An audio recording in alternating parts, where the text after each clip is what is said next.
The Bible is an amazing book. The Bible is an amazing book, and it's a book that we all need to be well acquainted with. There's a lot of amazing things about the Bible, and I won't go into all those things, but when we come to Genesis, does anybody know what the word Genesis means, first of all? Beginning. All right, it means the book of beginnings. Oh, you wanted the little kids. I'm sorry.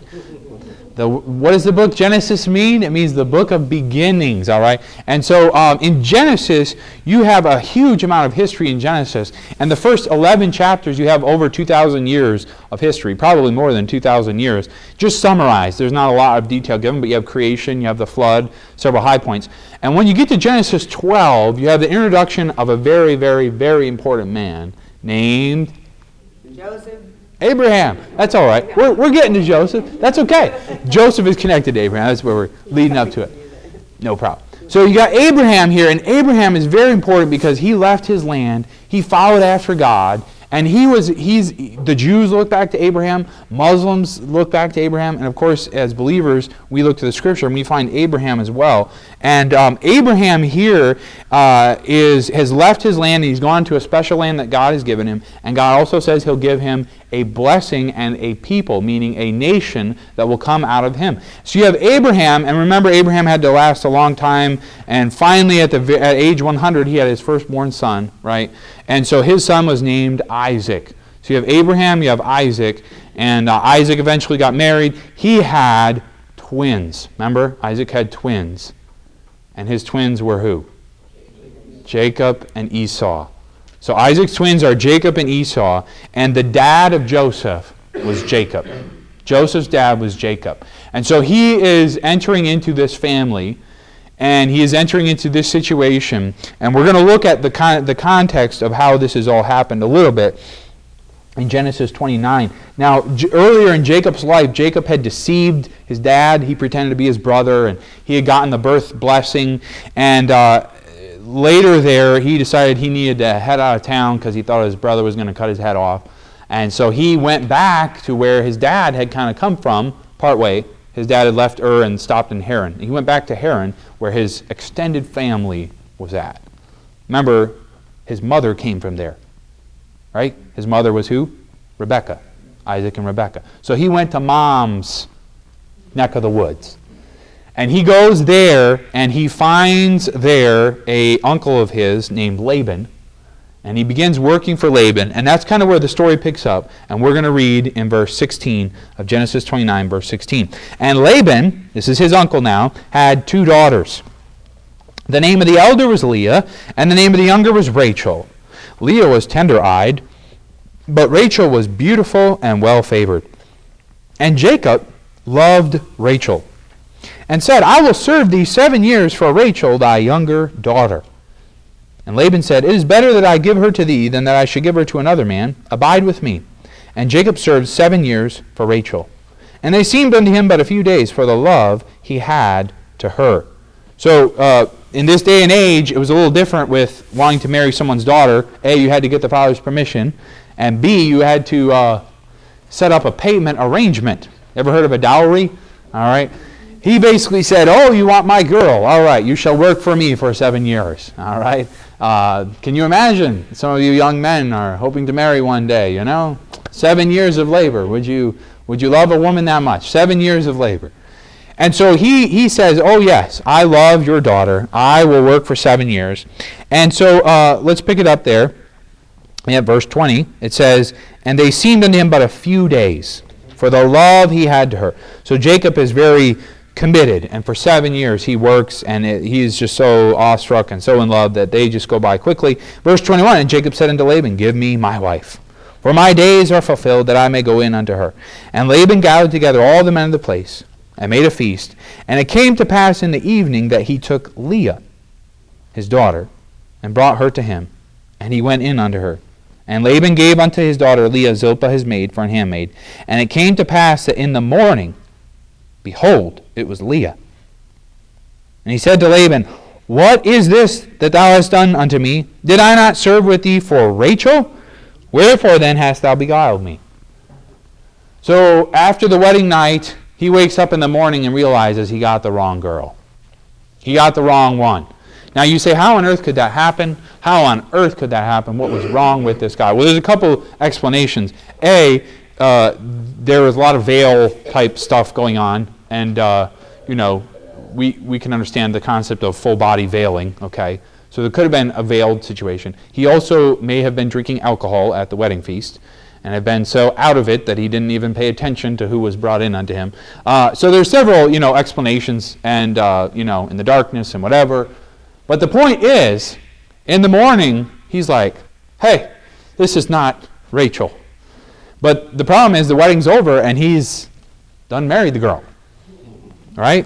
And so he gets mad and he goes to Laban, of course, and Laban says, oh, well, we can't give the younger daughter to the older daughter. Well, I wish you'd told me that 7 years ago, right? Where's the agreement here? And so he agrees to work 7 more years for Rachel. However, he doesn't have to wait 7 years to marry her, and he marries her 1 week later. Thus begins the drama that shall go on for years to come. He not only had 2 wives, he had 2 wives that were sisters. Can you imagine? No. We don't even want to imagine that. But the Bible lays this out. The Bible lays this out, and guess what? Joseph is born into this family. This is the family that he gets. And so Joseph, let's keep reading and kind of see how this unfolds. Verse 26, and Laban said, it must not be done in our country to give the younger before the firstborn. Verse 27, fulfill her week, and we will give thee this also, for the service which thou shalt serve me yet 7 other years. And Jacob did so and fulfilled her week, and he gave him Rachel his daughter to wife also. You know what the week is there? That's the week of like the wedding festivities. So he's like, you got to at least wait till the party is over from your first wife before you can marry your second wife. All right? So he waits 7 days, and he marries Rachel. Verse 29, and Laban gave to Rachel his daughter Bilhah, his handmaid, to be her maid. And he went in also unto Rachel, and he loved also Rachel more than Leah, and served with him yet 7 other years. So in the beginning he said he loved Rachel. He receives a wife that was not the one he anticipated, and he has now chosen to marry 2 different women. Now you say, this is a horrible thing. Yes, it is a horrible thing. However, the precedent had been made from day one that God created a man and a woman, right? In the Garden of Eden, the precedent was made. But the Bible was not yet written at that time, correct? And he had chosen to go against the example of his father, who had gone against the example of his father. You say, what are you talking about? Abraham slept with his servant, right? He had a wife and he had a what we call concubine. But Isaac came along, and Isaac only, for his whole life, had 1 woman in his life, and that was Rebekah. So he chose to go against the precedent that God had put, and he chose to go against the example of his own father. And so I believe he knew what he was doing wasn't right, but the situation is what it is, and certainly he could say, oh, well, I was cheated out of the wife that I was pursuing, etc., etc. But the point is that his dad made a bad decision, and now he has 2 wives. And this is the family that Joseph will enter. Already it's getting bad, but it gets worse, because look what follows, verse 31. And when the Lord saw that Leah was hated, he opened her womb, but Rachel was barren. And Leah conceived and bare a son, and she called his name Reuben. For she said, surely the Lord hath looked upon my affliction. Now therefore my husband will love me. And she conceived again, and bare a son, and said, because the Lord hath heard that I was hated, he hath therefore given me this son also. And she called his name Simeon. And she conceived again, and bare a son, and said, now this time will my husband be joined unto me, because I have borne him 3 sons. Therefore was his name called Levi. And she conceived again, and bare a son. And she said, now will I praise the Lord. Therefore she called his name Judah, and left bearing. How many is that? 4. 4 of Joseph's brothers have been born. They have all been born to Leah. They have been born to the wife that he does not love, or does not love nearly as much as he loves the other. And he has 4 brothers that have been born to his, what would you call, stepmom, I guess? And so Leah is there, and she has 4 children, and Rachel has 0. Now, you know how all sisters have somewhat of a rivalry element to them. Well, these sisters were not getting along at all, and basically they started having a baby-making contest, all right? Now, that sounds strange. I know you say, oh, that's kind of crass, but read the Bible, all right? She hates her sister Rachel because he loves her more. And Rachel's over here, and she hates her sister Leah because she's having the kids, right? And this is not a good situation. I mean, and of course, Jacob is, I guess, sort of caught in the middle with all of this going on. And she's had 4 sons. Now, it's amazing, and in this day and age, people like boys better than they like girls, all right? That's just the way it was then. Not to be, that's just accurate history. And so, not only is she having children, she's having sons. And she's like, I've had 4 sons. Of course he's going to love me now. And let's see what follows in chapter 30. And Rachel saw that she bare Jacob no children. Rachel envied her sister, and said unto Jacob, give me children, or else I die. That's a pretty strong statement, isn't it? Give me children, or else I die. And Jacob's anger was kindled against Rachel. And he said, am I in God's stead, who hath withheld from thee the fruit of the womb? Jacob says, you trying to say that this is my fault? Am I in the place of God? Let's remember, Jacob had how many children with Leah? 4. It wasn't Jacob's fault. Now, fault is a poor word, but God had chosen to close the womb of Rachel, right? And it was obvious because he's having children with his other wife that God had chosen to close her womb. There are times where men are restricted of God, and in this story, it was the woman that was restricted of God. And yet, you can see the strife that it's bringing, right? She's like, come on, give me kids. And he's like, hey, why are you pointing to me? I can't do that. This is God's doing. And it says his anger was kindled. So that there's marriage problems here. And Rachel's upset with Jacob. Rachel's upset with Leah. Leah's upset with Rachel. And Leah's upset with Jacob. Do you see it? Like, it's bad enough when you have a marriage with 2 people that has problems, right? Here you have a marriage with 3 people. And everybody's hating everybody. All right? What a disaster. It's a disaster. There's no other way to put that. This whole situation is a huge disaster. And so what is the recourse?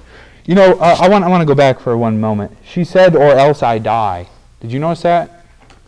What happened to Rachel later? She died how? In childbirth. We must be careful with some of the things that we say and that we wish for. I'm not saying that it happened because she said this, but she definitely had that spirit, if you will, of how this was most important to her above anything else. So, verse 3 is her recourse. And she said, behold my maid Bilhah, go in unto her, and she shall bear upon my knees, that I may also have children by her. So she says, you know what? My dad gave me a servant. Why don't you sleep with her and have some kids with her? Because since she's my servant, then they'll be mine. Now, I have to go back to something. Was this not in the family tree? Abraham had done this very same thing. So this was something learned in the family. So she takes her servant girl, or he takes her servant girl, and sleeps with her, and lo and behold, it says, verse 4, and she gave him Bilhah, her handmaid, to wife, and Jacob went in unto her, and Bilhah conceived, and bare Jacob a son. It's another son. And Rachel said, God hath judged me, and hath heard my voice, and hath given me a son. Therefore called she his name Dan. And Bilhah, Rachel's maid, conceived again, and bare Jacob a second son. And Rachel said, with great wrestlings have I wrestled with my sister, and I have prevailed. And she called his name Naphtali. Really? You have prevailed? What's the son count up to? 6. 4 from Leah, 2 from Rachel's servant girl. It's up to 6 sons. This is rather astounding on the probability scale, right? Because usually you have lots of kids. You have some boys, some girls. 0 for 6 on the girl count, okay? Or I'm sorry, I got 7 going here. All right. 0 for 6 on the girl. So, but now look at what happens next. Verse 9. When Leah saw that she had left bearing, she took Zilpah, her maid, and gave her to Jacob to wife. So she says, my sister's going to give her maid to him. I'm going to do the same thing. So she takes her maid, and lo and behold, her maid also has 2 more sons. And now the son count is at 8. 8 sons. Now, notice what follows here, verse 14. And Reuben went in the days of wheat harvest, and found mandrakes in the field, and brought them unto his mother Leah. And Rachel said to Leah, Give me, I pray thee, of thy sons mandrakes. Now, let's hold on a minute and talk about mandrakes here quickly. There's an idea of love apples, and basically there's something that's supposed to be pleasant smelling and so on and so forth. And you can eat them or you can just smell them, apparently. But they're supposed to help with fertility, supposedly. All right? And so Leah, who's already had 4 of her own boys, her son is out in the field and he finds some of these mandrakes. He brings them home to his mother, and apparently word kind of circulates amongst the small and growing family, that, oh, he found some mandrakes in the field. Now, Rachel says, I would like some of those because I'm in need of those. You know, I've been struggling with this thing, this fertility situation. She says, I want those. Can you give those to me? And what is the response from Leah? Verse 15, And she said unto her, Is it a small matter that thou hast taken away my husband? And wouldest thou take away my son's mandrakes also? And Rachel said, Therefore he shall lie with thee tonight for thy son's mandrakes. Basically, she says, you know what? I'll let you have the husband tonight if you give me the mandrakes. If you give those to me. And Leah takes the deal, and Leah says, okay, all right. And what do you know? He sleeps with his wife Leah, and she conceives again. Number 5. And apparently Rachel got the mandrakes, and nothing happened. Not only did Leah have number 5, but as the story goes on, verse 19, and Leah conceived again, and bare Jacob the 6th son. So Leah has had now 6 children, 2 from the one servant, 2 from the other. That is 10 sons. Rachel has still not had any. And finally, in verse 21, afterward she bare a daughter and called her name Dinah. Finally got a daughter after 10 sons. God gave them a daughter. Now, this is not a good situation, is it? You have a bunch of half-brothers. You have a man who has now slept with 4 different women. All of these children, and they did get a sister. But you have 7 of them, 6 boys and 1 girl from Leah, the hated wife. You have the one servant with the 2, the other servant with the 2. And at this point, Rachel has still not had any children.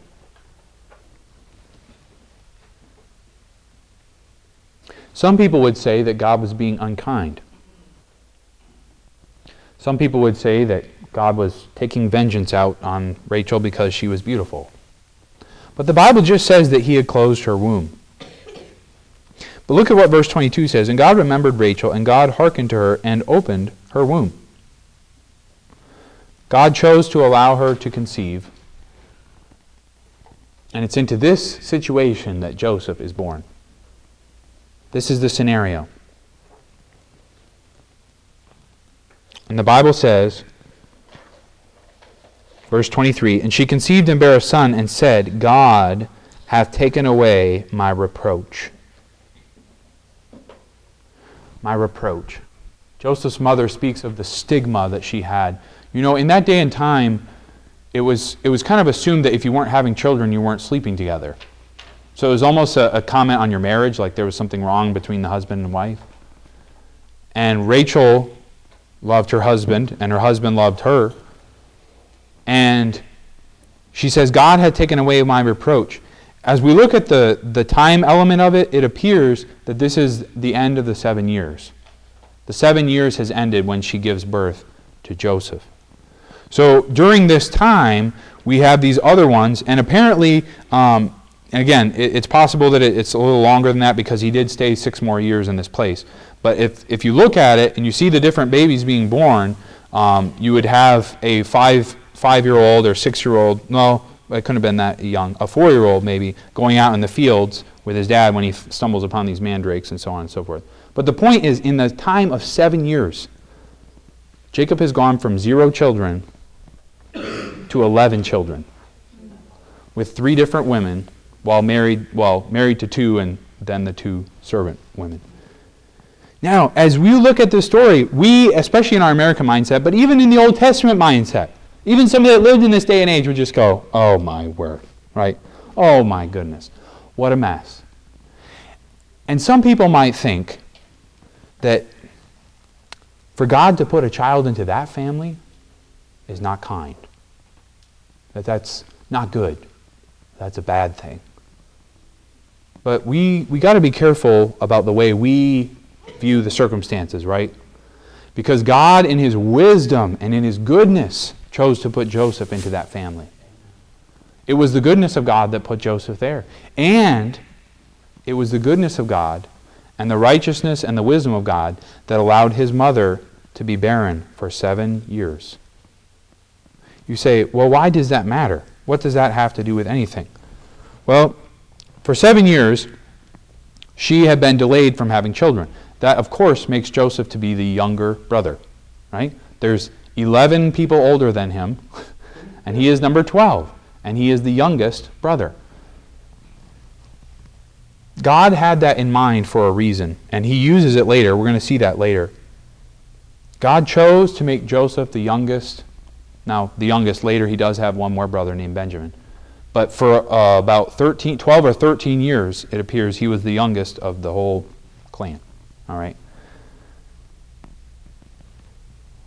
What would that youngest position mean? Do we have any people here that were youngest in their family? All right, we have some of the young ones.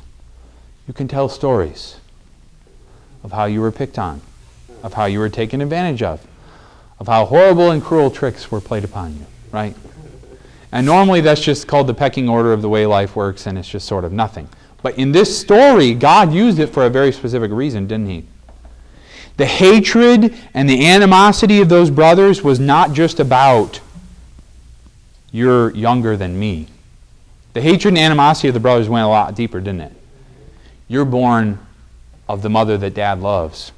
We're born of the one that he didn't really like. We're born of the one that he didn't want to marry. And you're born of the one that he did want to marry. Do you see the whole, the hate, when it talks about Joseph's brothers selling him into slavery, like that's not just because, he wanted the video game, There's a long and a deep anger that has gone on for years, and it stems from the source of this whole situation here. And they were his half-brothers, all right? They were his half-brothers. And their mothers hated each other, and their dad favored one over the other. And there are families today that are in like situation, where parents love one more than the other. Have we heard of that before? Have we heard of situations where dad doesn't love mom? Oh yes, we have. And in the midst of some of these horrible situations, we would tend to step back and say, God has messed up. God has done something bad to put a family, a child into this situation, to put a child into this home. No, not at all. God in His wisdom did that. Joseph's youngest position caused him to be hated and rejected, and that was the tool that God used to send him down to Egypt. If he had had brothers that were loving to him, he wouldn't have never gone to Egypt, right? He would have never gone down there. God used that. Now, that's not to say that God caused them to hate him, but the point is God knew the situation, and God used what was there for a good purpose. God took the situation and He used it. God chose your family. You might think it's a handicap. You might think that it's some sort of mistake, but it's not to God. God chose the family that you entered. He chose your birth order. You say, really? Yeah, I was number 3. God chose those things, and He did it for a reason. In His wisdom, in His goodness, God decided those things. And let us not ever think that somehow we are disadvantaged, that we are oppressed of God because of the order in which we were born, because of the family in which we were raised in. You do realize that it's no one's choice to be born in the family they're born in except God's choice, right? Some people have this, there's racism and all these different things, and it's like, that person didn't actually choose to be that. I didn't choose to be white. You know that? That wasn't my choice, And someone doesn't choose to be black. That's a birth thing. So when there's some of those things, they're really taking anger out on God, aren't they? Because God's the one who chose those things. But that's a whole other topic we could spend a lot of time on, right? But the point is, God chose her family. And God did that in a wise and a good way. It's not a handicap. Now for Joseph, he was not just entering any family. He was entering a specific family that was under the Abrahamic covenant, right? God had given a promise to his great-grandfather. Hard to think in those terms, right? How many of you even know your great-grandfather's name? Is there anybody here that knows their great-grandfather's name? Oh, back there. Some family tree people. A couple people. All right. Great-grandpa. Great-grandpa got a promise from God. And that promise was in regard to that there would be a family. There would be a nation that would come forth out of him. And you know what? God also appeared to Isaac. And he said, it's not through Ishmael, it's through Isaac. God divinely ordained again that it was Abraham, it was Isaac, and then also God appeared to Jacob and said, it is through you that I will bring forth this nation. So Joseph got to be a part of that family with a promise, that family with a plan, that God was in charge. And as we consider the aspect of the sin and the problems and we've all heard the word dysfunctional family, right? Well, the way to have a non-dysfunctional family is to have a family where there's no sin. Where no one's sinners, and then there's no dysfunction. That's how that works. Therefore, every family is somewhat dysfunctional. Now, it's not to say that with the Lord in the family and with God honored, there can't be great improvement. But the point is, the situations that are there, the family, and I'm using family because it's right here in the text, but we can apply this to a lot of other things in our life, can't we? That God will put us into situations that we may think are bad, but God will use them for good. And lastly, I want to point out that God chose the timing. And I've talked about the birth order here of Joseph. God chose your timing. It is vital that Joseph would be of a certain age to which he could be sold as a slave in the first place, and which he would go to Egypt and spend the right amount of time to where he could come before Pharaoh before the famine came. There was a famine coming. God knew there was a famine coming, and Joseph even says this was God's plan to rescue my family. In the big picture, God knew there was a famine coming.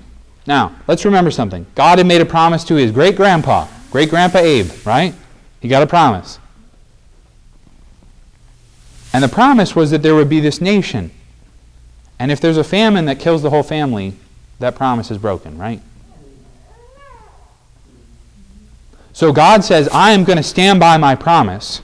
I'm going to honor my promise, and I'm going to use this guy, Joseph. I'm going to use him in my divine plan to rescue this entire family from a famine. And the timing was important, right? The timing was important. And God knew the age that he should be and the age that his brothers would reject him and the reasons that would all come together for that situation. So I think what we really are seeing here is that God is wiser than we are. And sometimes in our foolishness and in our silliness, we tend to view life through the little lens that we have, and we like to say, oh, this isn't right. God made a mistake right there. Right there, God made a mistake. Right? And God is seeing things from this big picture. And he is happy to put you in prison for 2 years. He's happy to put you in a family that has problems. He's happy to do this or that you might not like, because he has a bigger goal. He has a bigger plan, and he will use it for good in time. And later one day, Joseph would say, God meant it for good. God meant it for good. Even the hatred that his brothers had, that God meant that. God set that situation and he used it for good. So, take your family, take your birth order, and look to God and say, thank you. You got it right, Lord. You got it perfectly right. You didn't mess it up. The timing, the family you gave me, you got it right. If we don't, we're assuming that we're better than God. And that's a blasphemous thing to do, is it not? Let's bow our heads and pray as we close. Lord, I thank you for the story of Joseph, and thankful for what we can learn about his family and all the strife and the anger that existed there, And yet we do see your hand, Lord, how you stepped in and you chose to hold Rachel's womb for those 7 years. You chose to delay Joseph's arrival. And Lord, even in all that sin that was there, you stepped in and you did some things to bring that whole situation around for your glory. And Lord, I pray that we would not take our anger out about the issues that are around us with our family, with the people in our life, but help us to recognize that through it you will do something that is good. Help us to trust your wisdom and trust your power, and to recognize that your hand is not foolish, but it is wise. Give us the grace to think your thoughts and not our own. In the name of Jesus, amen.